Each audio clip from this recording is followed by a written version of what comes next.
গল্পের সপ্তম পর্বতে আমরা দেখতে পাই অতীতে চাইল্ডজন অনেক দুঃখ কষ্ট নিয়ে সে ওয়াশরুমে হাত ধুতে গেলে নাক থেকে ব্লাড পড়তে থাকে। তারপর সে বাইরে আসলে অফিসার গো তাকে জিজ্ঞাসা করে তুমি কোথায় যাচ্ছ। তারপর তাকে দেখায় তার নাক থেকে ব্লিডিং হচ্ছে। তখন সে তার নাক মুছে দেয়। তারপর তাকে নিয়ে রেস্টুরেন্টে খেতে নিয়ে যায়। সে শুধু মন খারাপ করে সেখানে বসে থাকে। অফিসার গো তাকে বোঝায় তুমি যদি ঠিক মতো খাওয়া দাওয়া না করো তাহলে সামনের দিকে কখনোই এগোতে পারবে না। তারপর তার মোবাইলে ফোন আসলে সে চাইল্ডজনকে নিয়ে পুলিশ স্টেশনে আসে। সেখানে দাঁড়িয়ে থাকে তার মা। তারপর গাড়ি থেকে নেমে তাকে নিয়ে তার মায়ের কাছে আসে। আরো তাকে বলে তোমাকে আমি কতবার নিষেধ করেছি তোমার এই অবস্থা কখনোই করবে না, তাহলে মানুষ আমার পিছনে লেগে যাবে। অফিসার গো তখন অবাক হয়ে যায় আর তাকে জিজ্ঞেস করে আসলে কি আপনি তার মা। চাইল্ডজন আমাকে বলেছে তার মা অনেকদিন আগে মারা গিয়েছে। তার মা পুলিশ অফিসারকে বলে আগে তার কয়টি মা ছিল সেটা আমার দেখার বিষয় না, এখন আমি তার আসল মা, সে আমার একমাত্র সন্তান। চাইল্ডজন তার মা বলে তুমি কি আমার সাথে যাবে। সে চুপচাপ থাকলে তাকে বলে তুমি কি আমার উপর রাগ করেছো, আমি ভেগে চলে গিয়েছিলাম দেখে এই জন্য কি রাগ করে আছো।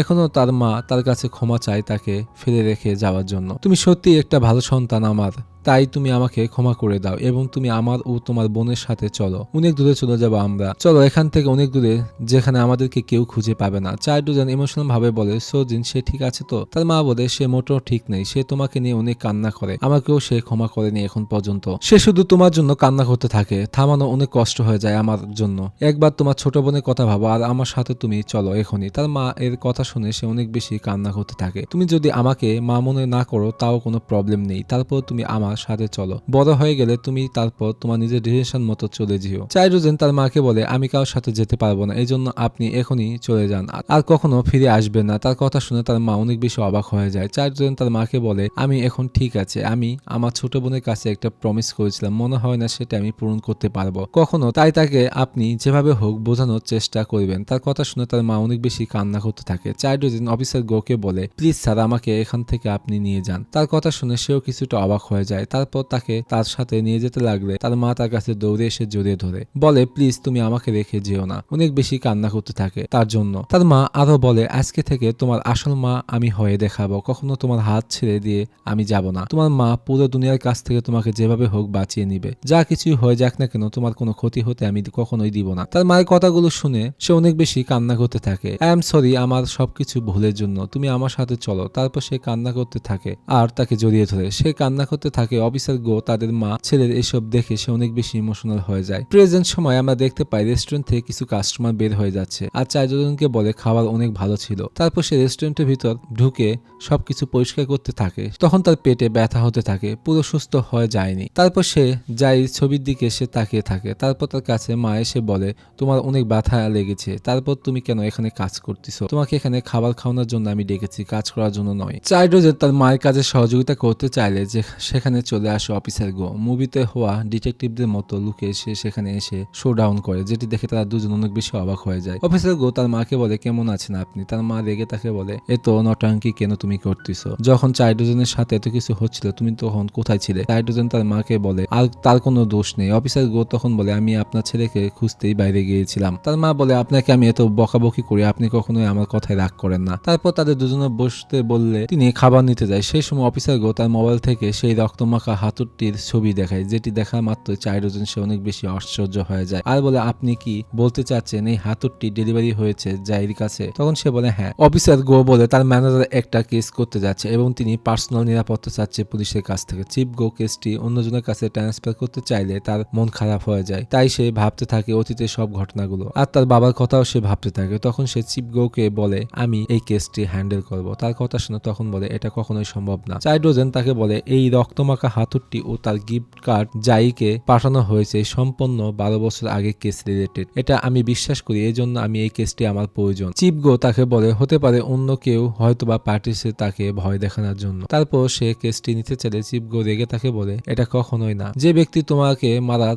চেষ্টা করেছিল সে জেলের ভিতর উল্টো পাল্টা ভুল বকতিছে, তাই তুমি সবকিছু ভুলে যাও। চাইল্ডজন চিফ গোর হাতটি ধরে ইমোশনাল ভাবে তার কাছে সে বলে আমার বাবার যে সাইকোপ্যাথ ও তার যে রাগ সেটি আমার আমার মধ্যে কোনো কিছু নেই, তাই এই দুনিয়াতে খারাপ রক্ত বলে কোনো কিছুই হয় না। তাই সেই সময় আমি আমার জন্য একটা ওয়াদা করেছিলাম যে আমি অনেক শক্তিশালী হয়ে দেখাবো। আরো তাকে বলে, শোনেন স্যার, আমি এখন আর বাচ্চা নেই। তারপর একে অপরের দিকে শুধু তাকিয়ে থাকে। সেই সময় আমরা দেখতে পাই সেই পুলিশ স্টেশনের ভিতর ঢুকতেছে আর মনে মনে বলতে থাকে, এখন আমি সব থেকে শক্তিশালী হয়ে দেখাবো, আর সেই সব ব্যক্তিদের আমি রক্ষা করব যারা আমাকে আগে রক্ষা করেছে। যে কোনো কিছু হয়ে যাক না কেন, আমি তাদের কোনোভাবেই ক্ষতি হতে দিব না। তারপর সে জাইর সামনে যায় আর বলে, আমি ডিটেকটিভ চাইডোজেন, যেটা আমরা গত পর্বতে দেখেছিলাম। যাই তাকে বলে, আপনি কি এই কেসটি নিতে পারবেন? আপনার তো শরীরের অবস্থা খুব একটা ভালো না। তখন সে বলে, এখন সবকিছু ঠিক আছে। যাই তাকে বলে, এই হাতুড়টি কে পাঠিয়েছে আর কেনই বা পাঠিয়েছে এটি শুধু আমি জানতে চাই। সে শুধু অবাক চোখে তার দিকে তাকিয়ে থাকে। আমরা অতীতে তখন দেখতে পাই চাইডোজেনের বাবা তার গলা চেপে ধরে রেখেছে তাকে মারার জন্য, আর সেই জাইকে বলে, তুমি তাড়াতাড়ি উঠো আর এখান থেকে ভেগে চলে যাও তাড়াতাড়ি। যাই উঠে সে দেখতে পায় তার বাবার লাশ সেখানে পড়ে আছে, যেটি দেখে সে ভয়ে কাঁদতেছে। এপাশে ইউনহিজা তার সন্তানকে সে মারার চেষ্টা করতেছে তার হাতুড়টি দিয়ে। তারপর আমরা বর্তমান সময় দেখতে পাই একে অপরের দিকে দুজন শুধু তাকিয়ে থাকে। চাইডোজেন জাইকে বলে, এই কেস আমি হ্যান্ডেল করব, এটা নিয়ে তোমার কোনো সমস্যা নেই তো? যাই মনে মনে বলতে থাকে, আমার কোনো সমস্যা নাই, শুধু ভয় লাগতেছে তোমার না কোনো ক্ষতি হয়ে যায়, মনে হচ্ছে তোমাকে আবারও আমি সেই ভয়ানক দিনে ফেরত নিয়ে যাচ্ছি। তারপর তাকে বলে, আমার কোনো সমস্যা নাই, আপনি একজন পুলিশ অফিসার। চাইডোজেন বলে, তাহলে এই হাতুড়ে থাকা সব ফিঙ্গারপ্রিন্ট ও ডিএনএ টেস্ট আমরা সবার আগে করে নিব, আর বাকি সব অফিসাররা শুধু তাদের দুজনের দিকে তাকিয়ে থাকে। চাইডোজেন জাইকে আরো বলে, আমরা সিসি ক্যামেরা ফুটেজ চেক করব এবং তোমার আশেপাশে যারা ছিল তাদেরকেও আমরা জিজ্ঞেস করব। আমি মনে করি তারা হয়তোবা কিছু আমাদেরকে বলতে পারবে, তাই কিছু সময় লাগতে পারে, কিন্তু আমরা আসামিকে যেভাবে হোক না কেন খুঁজে বের করব। এটা আমার ওয়াদা, আমি আপনার কোনোভাবেই ক্ষতি হতে দিব না। তারপর সেখানে চলে আসে জাইর ম্যানেজার আর চাইডোজনকে বলে, রিপোর্টার আপনার ছবিও পোস্ট করে দিয়েছে, আমি তাদেরকে বলেছি আপনার সাথে কোনো রিলেশনশিপ নেই, তাই আপনার কোনো টেনশন নেই। তারপর যাই পুলিশ স্টেশন থেকে বের হয়ে চলে যায়, তার দিকে শুধু তাকিয়ে থাকে অবাক চোখে চাইডোজেন। এর পাশে অফিসার গো বাকি টিম মেম্বারদের নিয়ে সবাই মিটিং এ বসে, যেখানে যাই রেস্ট রুম থেকে শুরু করে অ্যাওয়ার্ড শো হওয়া পর্যন্ত সবকিছু তারা সিসি ক্যামেরা ফুটেজ চেক করতে থাকে। চাইডোজেন সবাইকে বলে, যাই কেস 12 বছর আগে হয়ে যাওয়া কেসের সাথে যুক্ত আছে, আর এই সেই হাতু যেটি দিয়ে তার বাবা মাকে হত্যা করা হয়েছিল। সামনে আরো বড় কোনো ক্ষতি হওয়ার আগে আমাদেরকে পুলিশ প্রোটেকশনের ব্যবস্থা করতে হবে। চাইডোজেনকে যে ব্যক্তি হামলা করেছে তাকে সে ইনকোয়ারির জন্য নিয়ে আসে আর তাকে বলে, তুমি এইবার একজন পুলিশ অফিসারকে হত্যা করার চেষ্টা করেছো, যেটার প্রমাণ আমাদের কাছে রয়েছে। তুমি যদি এখন আমাদেরকে না বলো যে কার আদেশে তুমি কাজটি করেছো, তাহলে তোমাকে অনেক বড় শাস্তি হয়ে যেতে পারে। তার কথা শুনে সে আসামি পাগলের মতো হাসতে থাকে আর বলে, আপনি যতবার আমাকে জিজ্ঞেস করবেন ততবার আমি বলবো আমি কোনো কিছু জানি না। চাইডোজেন তাকে বলে, আমি জানি তুই আসলে অ্যাটাকার না, তুই আমাকে পাগল বলেছিলিস, মনে আছে? মনে পড়ে তো? তখন সে আসামি বলে, তোমার কাছে কি মনে হয় আমি একজন মাতাল ব্যক্তি যার কোনো কিছু মনে থাকে না? এই বলে সে আবারও হাসতে থাকে। চাইডোজেন তার কাছে গিয়ে বলে, আমার কাছে খুব বেশি টাইম নেই, তাই যত তাড়াতাড়ি পারিস সবকিছু বলে দে। সে আসামি তাকে বলে, এই পাগল, তুই পুলিশ অফিসার কোনো গুন্ডা নস, বলে তাকে ধমক দেয়। চাইডোজেন সে রেগে তার কাছে গেলে ড্রিঙ্কের ক্যান ভেঙে চাকুর মতো সে করে তাকে মারার জন্য। চাইডোজেন বলে, তুই আমাকে এখনো মারতেছিস না কেন? ড্রাগস ছাড়া কি তুই কাউকে মারতে পারিস না নাকি? এখনই তা মার তুই আমাকে, তুই একজন অলরেডি পুলিশ অফিসারকে মেরেছিস, আমাকে মারতে সমস্যা কি? সে আসামি তাকে মারতে পারে না। অবশেষে সে তার ড্রিঙ্কের ক্যান ফেলে দেয় আর বলে, তোকে তো আমি দেখেছি, আমার কেবল মনে পড়লো তোর হাসি তার মতনই। তারপর ফ্ল্যাশব্যাকে আমরা দেখতে পাই ক্রিমিনালকে টাকা দিচ্ছে ইউনহো আর বলে, কালকে তুই ধরা পড়লে তুই মরবি, সব বুঝতে পেরেছিস? আর ওই পাগল ব্যক্তিকে যেন মারার চেষ্টা করিস না, আমি তাকে দেখে নিব, তুই শুধু বাকি কাজগুলো শেষ করে ওখান থেকে চলে যাবি। তারপর সে হাসতে থাকে। বর্তমান সময়ে চাইডোজনকে দেখে সে শুধু হাসতে থাকে। যাই শুটিং সেটে শুটিং করার জন্য আসলে সেখানে ফলো করতে থাকে দূর থেকে ইউনহো। এ পাশে চাইডোজন কারাগারে ফোন দিয়ে জানতে পারে তার বড় ভাইকে ছেড়ে দেওয়া হয়েছে। সে তখন টেনশনে পড়ে যায়। তারপর সে ক্রিমিনাল তাকে বলেছিল জেলের ভিতর আমার আশেপাশে সে হয়তোবা থাকতো, কারো কাছ থেকে শুনেছিল যে আমি টাকার জন্য সবকিছু করতে পারি। কিছুদিন আগে আমি জেল থেকে বের হয়ে এসেছি, সে হয়তোবা কোনোভাবে জেনেছে। তারপরে চাইডোজেন তার বড় ভাইয়ের বের হওয়া রিপোর্ট ও আসামির বের হওয়া রিপোর্ট অ্যানালাইসিস করতে থাকে। সে আসামি আরো তাকে বলেছিল যে চাইডোজেন আশেপাশে যারা থাকবে তাদের সবাইকে সে হত্যা করতে চায়। সেই সময় ইয়নজি বলে, যেসব ভিকটিমদের উপরে অ্যাটাক করা হয়েছে তাদেরকে আমরা ছবি পাঠিয়েছিলাম, তারা বলেছে শুধু তার জুতো কালারটি শুধু মনে আছে, যেটি হোয়াইট কালারের স্নেকার ছিল। সবগুলো ফাইল অ্যানালাইসিস করে সে বুঝতে পারে অতীতে তার ভাই সে হোয়াইট কালারের স্নেকার পরতো, যেটি পরে সে তাকে অনেক মারধর করত। তারপর তার ভাইয়ের ফাইলটি ইয়নজিকে দিয়ে বলে, আমি সন্দেহ করতেছি যে যতগুলো অ্যাটাক এখন পর্যন্ত হয়েছে সে সবগুলো অ্যাটাক কাউকে দিয়ে করাচ্ছে, তাই তুমি খুঁজে বের করো সে এখন কোথায় আছে। ইয়নজি তার নাম ও পিতার নাম দেখে সে অবাক হয়ে যায়। তখন তাকে বলে সে আমার বড় ভাই। চাইডোজেন যাওয়ার আগে তাকে বলে তুমি সাবধানে থেকো, আমার বড় ভাই সে অনেক বেশি খারাপ। ইয়নজি বলে তোমাকে কোনো টেনশন করতে হবে না, আমার ট্রেনিং বেস্ট অফিসার করিয়েছে। তারপর সে ওখান থেকে চলে যায়। অপরদিকে গিলমন অন সে এখন বড় প্রসিকিউটর, তার কাছে একটা আসামি আসলে সেই ব্যক্তি কাউকে মার্ডার করেছে পরপর 2বার। মার্ডারের কথা শুনে তার মাথার মধ্যে রক্ত উঠে পড়ে। তারপর সে আসামির কোনো কথা না শুনে তাকে জেলে সে পাঠিয়ে দেয়। এপাশে অফিসার কিম ও চাইডোজেন তারা ইনভেস্টিগেশনের জন্য বের হলে ডেলিভারি ম্যান হাতুড়টি কোথায় ডেলিভারি করেছে সেটি তাদেরকে বলে, যেটি ছিল একটি পাহাড়ের মধ্যে। চাইডোজেন তখন বুঝতে পারে তার বাবার গেস্ট হাউস হতে পারে, কারণ সেই গেস্ট হাউসে সে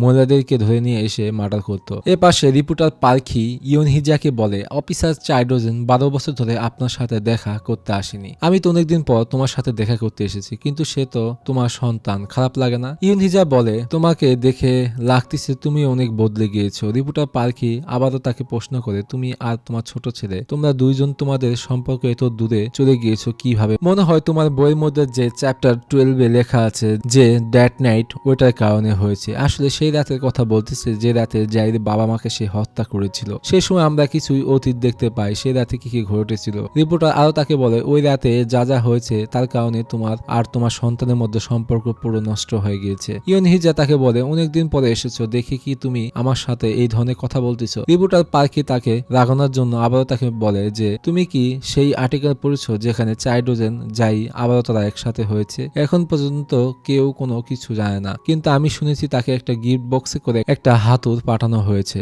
28 বছর জীবনে সে সবকিছু হ্যান্ডেল করেছে, কিন্তু সে হাতুড়টা দেখা মাত্র অজ্ঞান হয়ে পড়েছে। এই জন্যই তোমার বইটি আমি আবারও দ্বিতীয়বারের মতো পড়েছি। আমার মাথার মধ্যে একটাই কথা এসেছিল, সেটা হচ্ছে তোমার হাতুড়। তারপর তার দিকে সে ভয়ঙ্কর চোখে তাকিয়ে থাকে, আর আমরা অতীতে কিছু সিন সেখানে দেখতে পারি যেখানে হাতুড় দিয়ে সে কি কি করেছে। রিপোর্টার পার্কি বলে অনেক বছর পর তোমার এই ভয়ঙ্কর চেহারাটা আমি দেখতে পারলাম। আমি মনে করি তোমার সব থেকে দুর্বল জায়গা হচ্ছে তোমার দ্বিতীয় সন্তান। আমি সঠিক বলেছি তাই না? কথা বলে সে ওখান থেকে চলে যায়। ইয়নহিজা রেগে তার মাথা পুরো নষ্ট হয়ে যায়। সেই সময় পুলিশ অফিসার তাকে রুমে নিয়ে যেতে লাগলে তার চোখের দিকে তাকালে সে অনেক ভয় পেয়ে যায়। তারপর সে ওখান থেকে উঠে একা চলে যায়। এপাশে রিপোর্টার পার্কি সে অফিসে যাওয়ার পথে তার মোবাইলে একটা মেসেজ আসে যেখানে ছিল রক্তমাখা সে ভয়ঙ্কর হাতুড়টির ছবি। সেটি দেখে সে হাসতে থাকে। সেক্রেটারিকে ফোন দিয়ে বলে আমি একটা ছবি পাঠাচ্ছি, সেটা নিয়ে তুমি এখনই আর্টিকেল ছাড়ো। অপরদিকে যাই শুটিং এ সেখানে চলতে থাকে, আর সেখানে চলে আসে চাইডোজেন। সে শুধু অবাক চোখে তার দিকে তাকিয়ে থেকে দেখতে থাকে। তারপর কিসিং মোমেন্ট আসলে সেখানে কারেন্ট চলে যায়।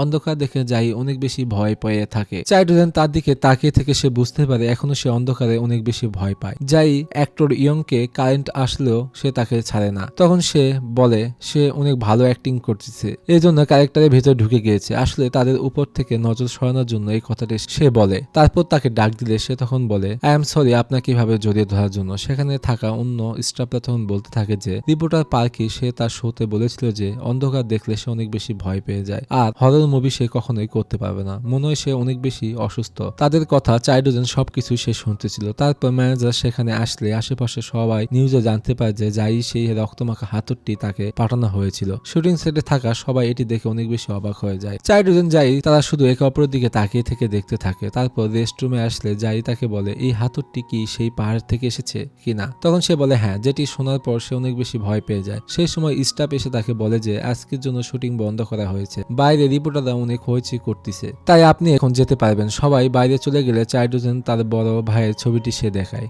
তুমি কি এই মানুষটিকে কখনো তোমার আশেপাশে দেখেছো? যাই ছবিটি দেখে সে চিনতে পারলে তখন তাকে বলে সে আমার বড় ভাই ইয়নহো। যাই বলে তার ব্যাপারে আমি শুনেছি এবং ছবি এর আগে আমি দেখেছি। চাইডোজেন বলে তুমি কখনো তোমার আশেপাশে তাকে দেখলে ওখান থেকে দৌড়ে পালিয়ে যাবে, সে আমার বাবার থেকে অনেক বেশি ভয়ঙ্কর। তারপর তাকে একটা ঘড়ি পরিয়ে দেয় আর বলে যে কোনো কিছু হয়ে যাক না কেন এটি সবসময় অন করে রাখবে, শুধুমাত্র একটা ক্লিকে পুলিশ তোমার কাছে চলে আসবে। আমি তোমার ফোনে তোমাকে ট্র্যাক করতে পারবো, তুমি যেখানে থাকো না কেন আমি তোমাকে খুঁজে বের করবো। চাইডোজেন অনেক ইমোশনাল ও কান্না করে তাকে বলে আমাকে তুমি ক্ষমা করে দিও। যাই তার কাছে গিয়ে সে বলে তুমি আসলে একটা পাগল, আমি কতবার তোমাকে বলেছি তোমার কোনো দোষ নেই এখানে। এ পাশে চিফ গো সে ইয়নহিজা কেস ফাইল সে আবারও অ্যানালাইসিস করতে থাকে। সেই সময় সে জায়গায় চলে আসে গিলমনন। তাকে জিজ্ঞেস করে আপনি কার সাথে দেখা করতে এসেছেন। তখন তাকে বলে আমি শুনেছি আপনার টিম জাইর কেস দেখাশোনা করতেছে, সে টিমের লিড ডিটেকটিভকে। চিপগো তাকে বলে লেফটেন্যান্ট চাইডোজেন, সে এই কেসটি নিয়ে ইনভেস্টিগেশন করতেছে। তার নাম শুনে সে অনেক বেশি অবাক হয়ে যায়। এপাশে চাইডোজেনের মা তার কাজ সম্পর্কে জানতে চাইলে চিপগো তাকে বলে সে এখন আর বাচ্চা নেই, তাই তাকে নিয়ে টেনশন করার আপনার কোনো প্রয়োজন নেই। তার মাকে আরো বলে যে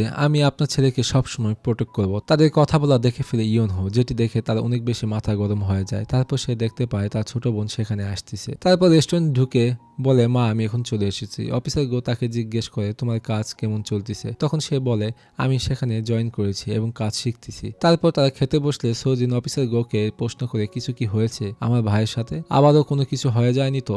সে সময় তাকে বলে তুমি টেনশন করো না, তোমার ভাইয়ের কোনো কিছুই হয়নি। তারপর অফিসার গো রেস্টুরেন্ট থেকে বের হয়ে চলে গেলে তার উপর সম্পূর্ণ নজর রাখে ইউনহো। তারপর রেস্টুরেন্টের গেট খুলে সে ভিতর ঢুকে। তার মা তখন চিনতে পারে না, সে ভাবে এটা কোনো কাস্টমার এসেছে। তারপর তার কাছে অর্ডার নিতে গেলে ইউনহো তার দিকে তাকিয়ে সে বলে আপনার তো অনেক বয়স হয়ে গিয়েছে। সেই সময় সে তার টুপি খুলে ফেলে। তার মা তাকে দেখে অনেক বেশি অবাক হয়ে যায়। তাহলে আপনি আমাকে চিনতে পেরেছেন না? আপনি আমাকে ও বাবাকে রেখে পালিয়ে চলে গিয়েছিলেন, কিন্তু এখন মনে হচ্ছে আপনার কোনো একটা পুরুষ মানুষের প্রয়োজন। তখন তার মা তাকে বলে তোমার কি মাথা ঠিক আছে? তুমি কি বলতিছো? তার মা তাকে বলে তুমি আজকাল কি করতেছো আমাকে বলো। জেল থেকে বের হয়ে আসার পর তুমি কেন আমাকে কল করনি? তার মায়ের উপর সে রেগে বলে আমাকে ডিস্টার্ব করা আপনি বন্ধ করেন।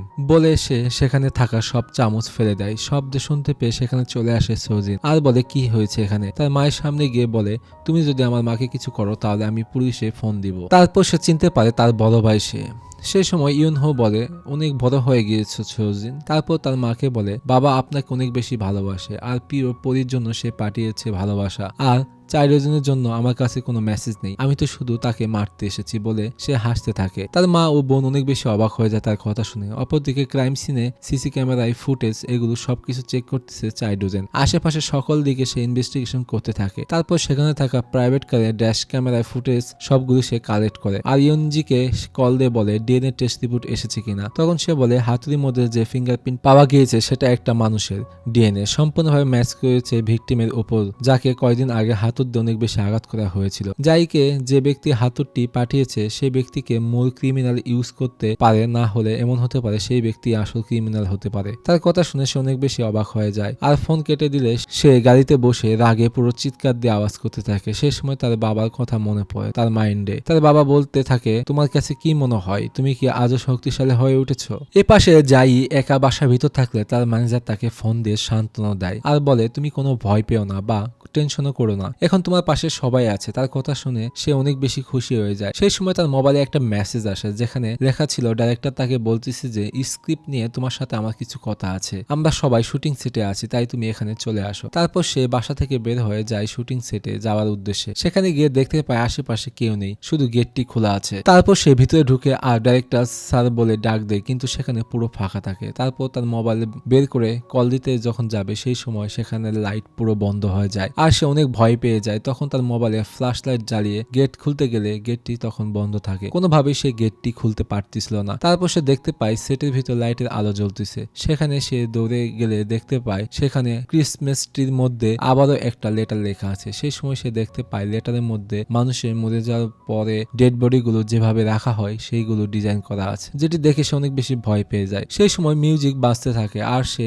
অনেক বেশি চমকে যায়। তারপর উপরে তাকিয়ে দেখতে পায় তাদের বাবা মা সহ পুরো ফ্যামিলির ছবি দেওয়ালে লাগানো আছে, যেটা দেখা মাত্র সে ভয়ে কান্না করতে থাকে। আর সেই রাতের কথা মনে পড়ে যেখানে ইউনহিজা সে মিউজিক শুনতেছিল ও ক্রিসমাস ট্রি লাইটিং সবকিছু এইভাবে সাজানো হয়েছিল। তাকে বলতেছিল তোমার কি মনে আছে আমি কে, আমি তোমাকে তোমার মা বাবার কাছে অনেক তাড়াতাড়ি পাঠিয়ে দিব উপরে। এইসব কথা মনে পড়ে আর তার হাত পা বডি পুরো কাঁপতে থাকে ভয়ে। তারপর সে হঠাৎ করে দরজার পাশে মাস্ক ও টুপি পরা সেম একই রকম ড্রেস পরা অবস্থায় একজনকে দেখতে পায়, যেটি দেখে সে ভয়ে পুরো স্তব্ধ হয়ে যায়। সে ব্যক্তি সামনের দিকে এগোতে থাকে, তার হাতে ছিল রক্তমাখা সে হাতুড়টি, যেটি দেখে সে শুধু তার দিকে তাকিয়ে থাকে ও ভয়ে কান্না করতে থাকে আর পিছনে যেতে থাকে। সে ক্রিমিনাল তাকে হাতুড় দিয়ে মারতে গেলে সে মাথা নিচু করে নিচে বসে থাকে আগের মতো, ভয়ে সে কাঁপতে থাকে, যেটি সে আগেও এইরকম করেছিল। ক্রিমিনাল যখন হাতুড়ি দিয়ে তাকে মারতে যাবে সেই সময় সেই জায়গায় প্রাইভেট কার নিয়ে শুটিং সেটের গেট পুরো ভেঙে ভিতরে ঢুকে পড়ে চাইডোজেন। গাড়ি থেকে নেমে সে বলতে থাকে যাই তুমি কোথায় আছো, এটি বলে সে চিৎকার দিতে থাকে আর সে লাইটিং রুমটি দেখতে পায়। তারপর ঘটনাটি পরে এপিসোডে চলে যায়।